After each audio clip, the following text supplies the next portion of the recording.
سلام. Hello. سلام. Hi.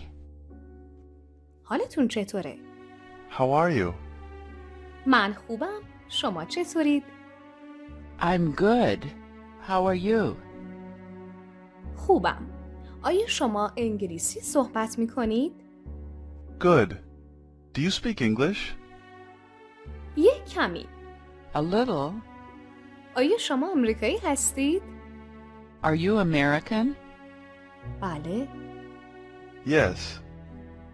کجا زندگی می کنی؟ اهل کجایی؟ Where are you from? من از کالیفرنیا هستم. من اهل کالیفرنیام. I'm from California. از ملاقات با شما خوشبختم. Nice to meet you. منم از ملاقات با شما خوشبختم. Nice to meet you too. ببخشید، آیا شما آمریکایی هستید؟ Excuse me. Are you American? نه خیر. No. آیا انگلیسی صحبت می کنید؟ Do you speak English?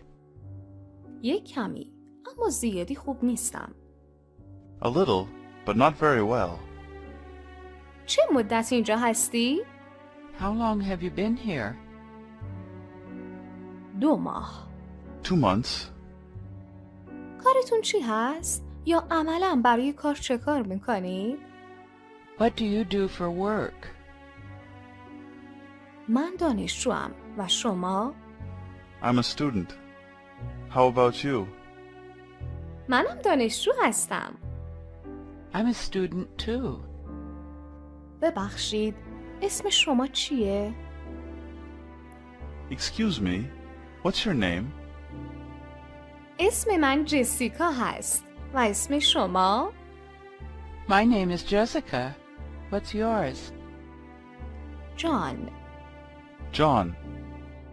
شما خیلی خوب انگلیسی صحبت میکنید. You speak English very well. ممنون. Thank you. تو میدونی ساعت چنده؟ Do you know what time it is? آره، Sure. ساعت 5:10 هست. It's 5:10. چی گفتی؟ What did you say? من گفتم ساعت 5:10 هست. I said